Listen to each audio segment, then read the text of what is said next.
Hello, everybody, and welcome to the Random Horror Show. I am your horror hostess, Keisha Lacey, coming straight out of the Pine Current, better known as East Texas. And thank you for joining me for this bonus episode of the Random Horror Show. In tonight's episode, I'm going to be talking about Cocaine Bear. Now, it's got a tiny bit of spoilers, like I usually been piping out and everything, brought to you by my ass DJing and stuff. So I'm going to play a little bit of music for y'all. Hold on.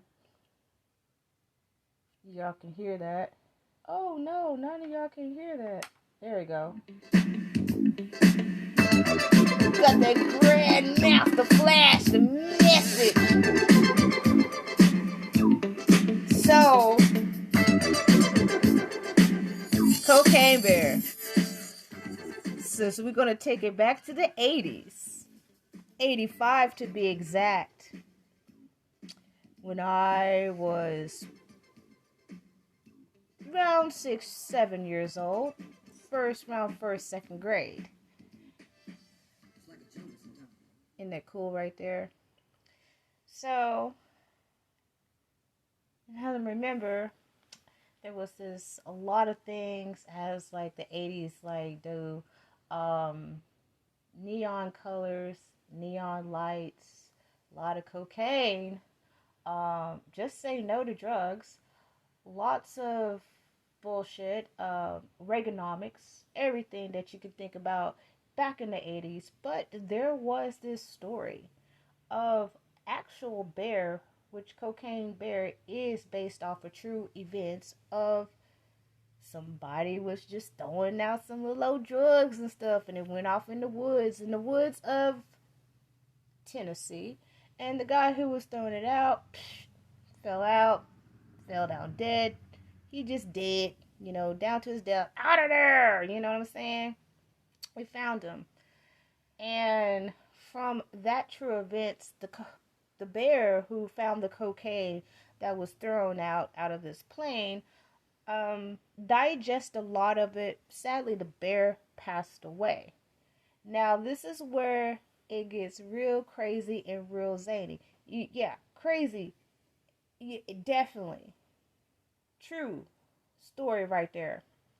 But I love it that, like, Elizabeth Banks, who directed this film, took the story, and took this movie to another whole ass level.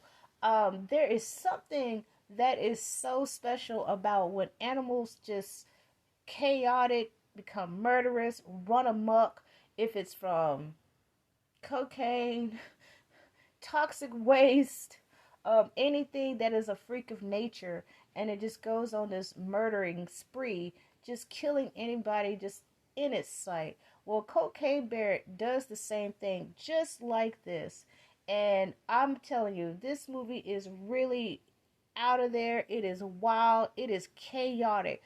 But what Elizabeth did is that she pretty much made it for all of the characters to come in all together, beaten up in the national park in Georgia. And I find this movie to be like really freaking amazing. I mean, taking me back to the 80s. I mean, even down to where you see the news report of Tom Brokaw reporting this real event that happened. And then you start seeing Nancy Reagan and a whole bunch of actors with their say no to drugs. This is your brain on drugs. Any questions? I mean, I remember all that stuff right there. It was a very cool time. It was a very scary time, really.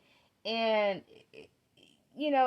when you're a kid that grew up in the 80s and stuff, it's a lot of crazy shit. This is like where we know about crackheads and heroin addicts, and back then, and especially when drugs coming into smaller towns, basically like in the mid 80s, sometimes in the early 80s and stuff, it really impacts a lot of families, family members, moms, dads, brothers, sisters, cousins, grandmas, you name it.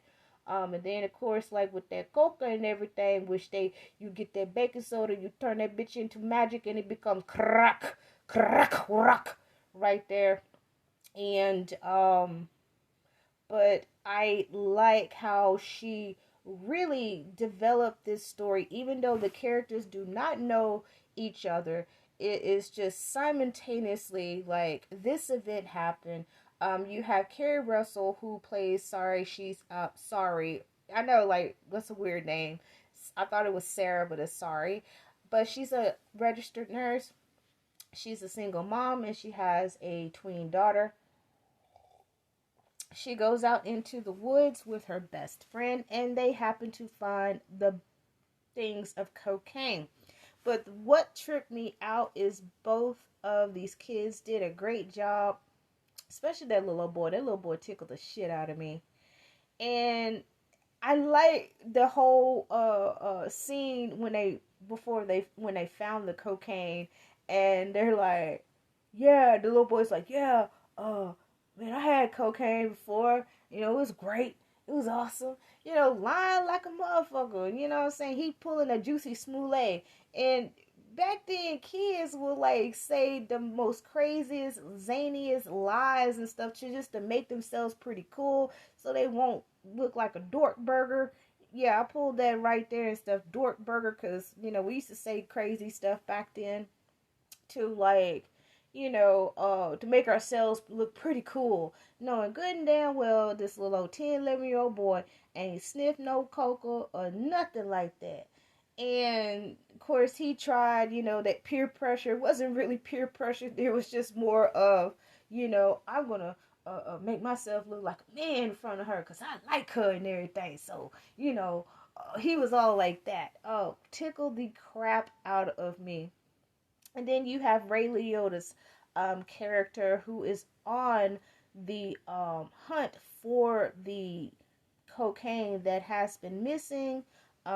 He tells like Shea O. Jackson, who is Ice Cube's son, which Ice Cube's son played Ice Cube in the NWA movie.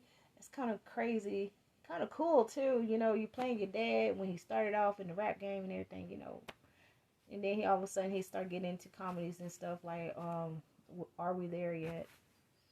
But Shea O. Jackson is in this film. Also, this actor, I really didn't even recognize him. I forgot his name. But the more I looked at him, I was like, oh my God, it's the guy from Beautiful Creatures. If y'all remember Beautiful Creatures, it's based on a novel, Southern witchcraft, spooky, just novel, really great novel. But the movie missed the point. Of course, like adaptations of like novels to film, it's a little different right there. Which has Jeremy Irons, and he was in there. He plays the young guy that falls in love with the young lady, the main protagonist. She's a caster, and he's in the film. It is a very like gory movie. I mean, the gore is like a chef's kiss. The kills are like on point. There is a lot of comedy, a lot of humor in it. It also has some heart in it. And I failed to mention that when I did my Instagram live. I know I said it all together. Instagram live. I usually say IG live. But it does have heart with it because there's like a couple of scenes, especially with Ray Liotta's son. His character is a father. Uh, there was like moments of like realizing what true friendship is, especially between him and Shea O. Jackson. Um, and then you have where Keri Russell's character, she is not trying to freak out, but trying to find her daughter and the friend, because she witnessed that this bear that is jacked up on cocaine is just murdering people. Now, the best freaking scene, there is a lot of good scenes in this movie, but the best was the paramedics. Scott Seiss. Scott Seiss. He is a up and coming comedian. You could check him out on TikTok. He is the one with the mustache, and he's talking about the retail problems, and he is just literally like telling nothing but facts and truth about customers just saying the weirdest, craziest things. Especially when you work in a retail, they are so hilarious. Go check him out. This was his first feature film, and he did a really great job. And my goodness alive, we have seen the trailers of the bear running after the ambulance, and trust me, that scene was cold-blooded. Cold-blooded as hell. I'm just like, Lord have mercy. That just like took me out right there. I mean, my whole like, I was just like, oh my god, is it me or is it Memorex? You remember that commercial, Memorex, where the dude's sitting in a chair and he like turns on the tape player, and then the whole wind and the everything from the speakers just like blowing his ass and stuff. That whole scene like just took me out, just like the Memorex, man. I am not kidding with you. But everything in this film is almost a perfect 10. Now, there is a little bit, just a tiny scooch of like, some slowness with it, but it's not really like it will like bore you, because it keeps you on your toes. You can't get enough of this bear just going around and just attacking people.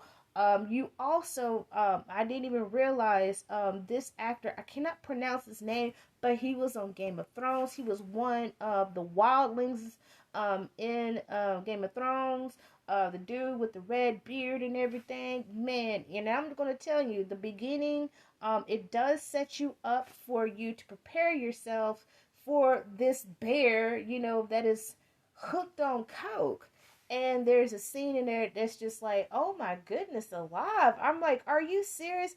I mean, Elizabeth Banks did not fuck around in this film, especially in the beginning, because I see her direction with how she directed it is also was filmed in Ireland.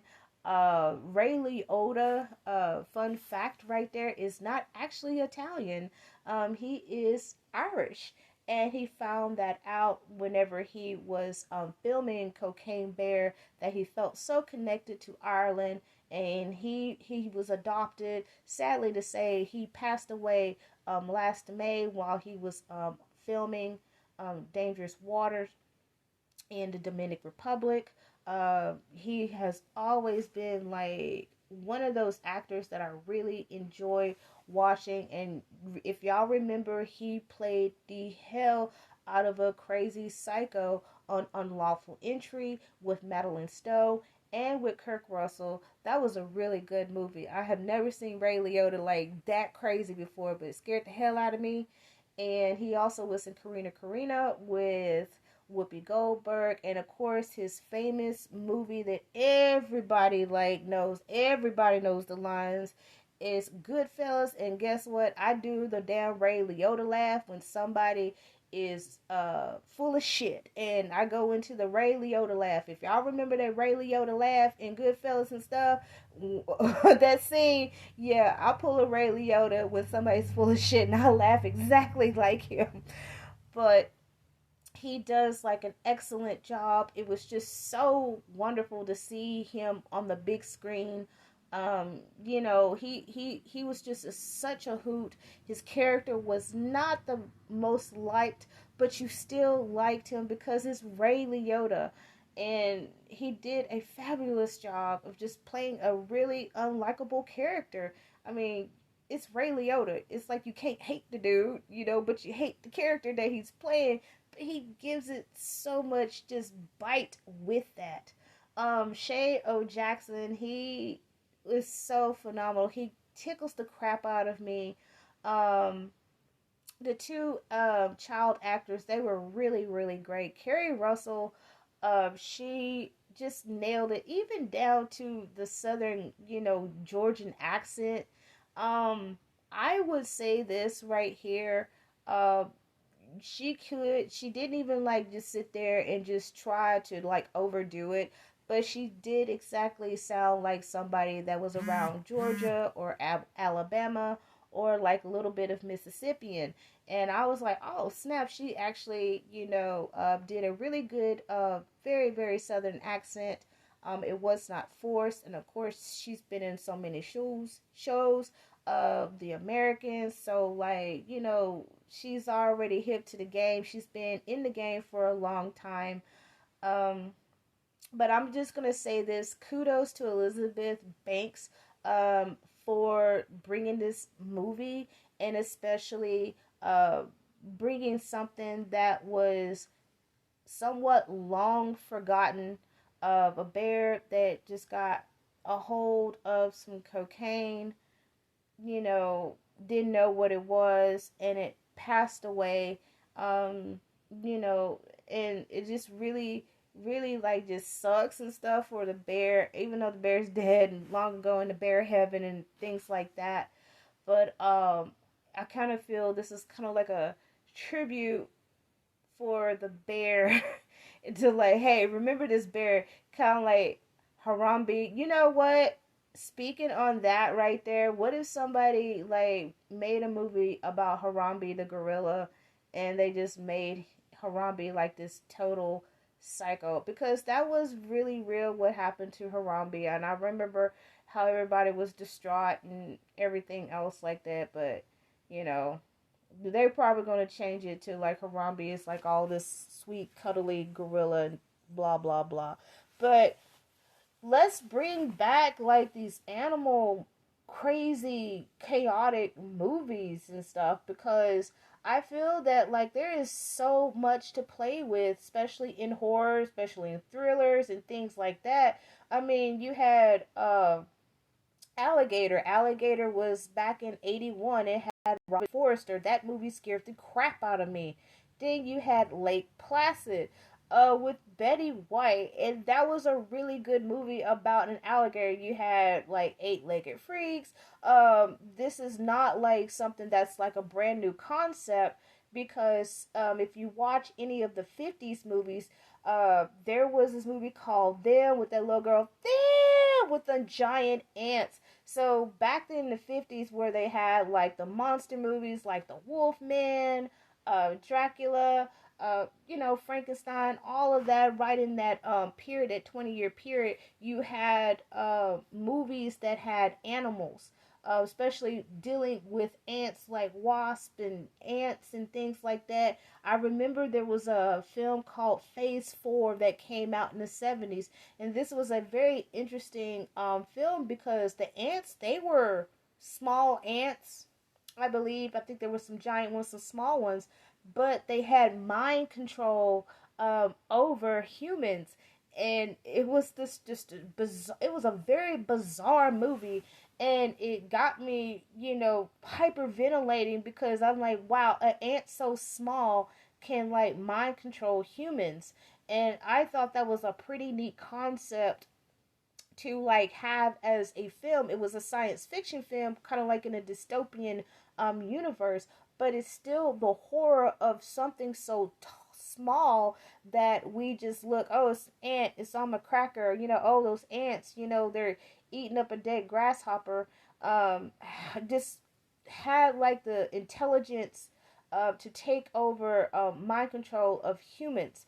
And that what part of the horror of that film, which really literally scared me. It's not like the best like film like with like special effects or whatever, but if you just think about just 1 second about ants like taking over, because ants are very smart.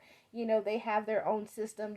They have the queen, things like that, to tell the worker ants, the drones, all this whole system. They have like a whole civilization society. I mean, even just reminds me of that Rammstein video with the ants marching, in this video.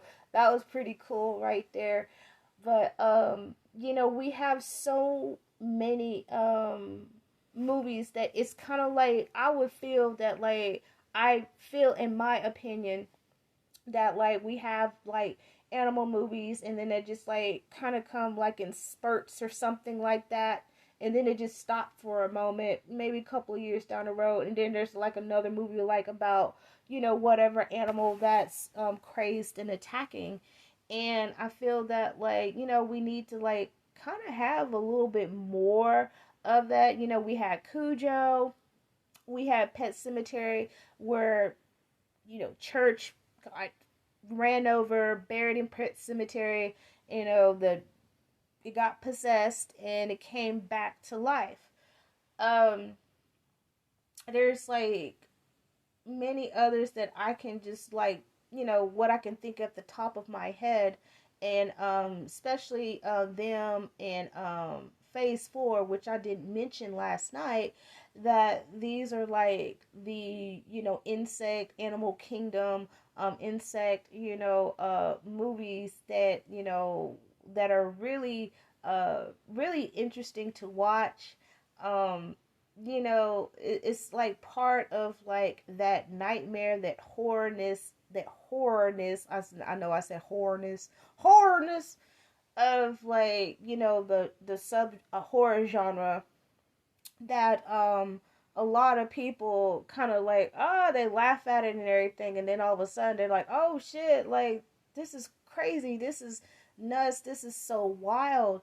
And, you know, but Cocaine Bear really does have that really fun, I mean, it is a very fun film. You will laugh your butt off. You will go, good God Almighty. You will clench your booty cheeks, especially on the kills. You like, damn, and you will shout, you know, you will shout out damn in the theater. If you're watching the theater, you are going to say damn, or somebody else is going to say it for you, because that was just, oh my gosh, you know, it just took me out right there. But kudos to Elizabeth, and of course, she was in many movies. You all know her from Slither, you know, the Alien Invasion movie. Oh my gosh, directed by James Gunn and written by James Gunn, who did like Guardians of the Galaxy. So that was like one of his movies when he was like coming up. It's still, that's just the grossest ass movie ever, but it was effective. You tell me it is gross, but very, very effective. But I see why he is doing Guardians of the Galaxy, because he's really good, especially with some science fiction, you know, the aspect of like Guardians of the Galaxy. So that's like right up his alley right there. And I'm not going to talk about the remake of Charlie's Angels. I totally understand that, you know, what she was doing, but I didn't watch it, you know, just reasons and stuff. But, you know, I'm a big, huge Jacqueline Smith fan. She's from Houston, Texas. So, you know, I like the old Charlie's Angels because I grew up with them. But anyways, that is enough of my time. Thank you so much for joining me tonight with this episode review of Cocaine Bear. Please do check it out. I'm telling you, it's like the damn bear beat the brakes off of every fucking body in this movie. It is like super crunk and everything. And I'm gonna put it out there. If you one of those, I mean, you get you some shrooms. You know, you get your little herb, little smoke, some of that dank, that kush like that. You know what I'm saying? I think it just be like super, like, you know, level 34 when you watch Cocaine Bear. You know what? Some of y'all are gonna watch Cocaine Bear higher than a motherfucker. Some of y'all gonna watch Cocaine Bear higher than a motherfucker. And they're just gonna trip y'all asses out. But you can go ahead and follow me at The Random Horror Show on Instagram. You can follow me on Facebook at The Random Horror Show. I'm seeing if my freaking website is still going and everything. Gotta check that. You can drop me a line, a comment, or you can email me at therandomhorrorshow@gmail.com if you want me to review a movie for you. And I thank you so much and appreciate all of your love, your support, your thoughts, and everything else. And thank y'all for like literally just listening to my random country ass talking about horror, and just literally it makes me so happy. And also happy birthday to all my February Pisces, and my birthday is next month on March the 13th. And if y'all want to cash at me and everything, let us know and stuff, because I'm gonna be doing it big. But thank you very much, and this is the Random Horror Show.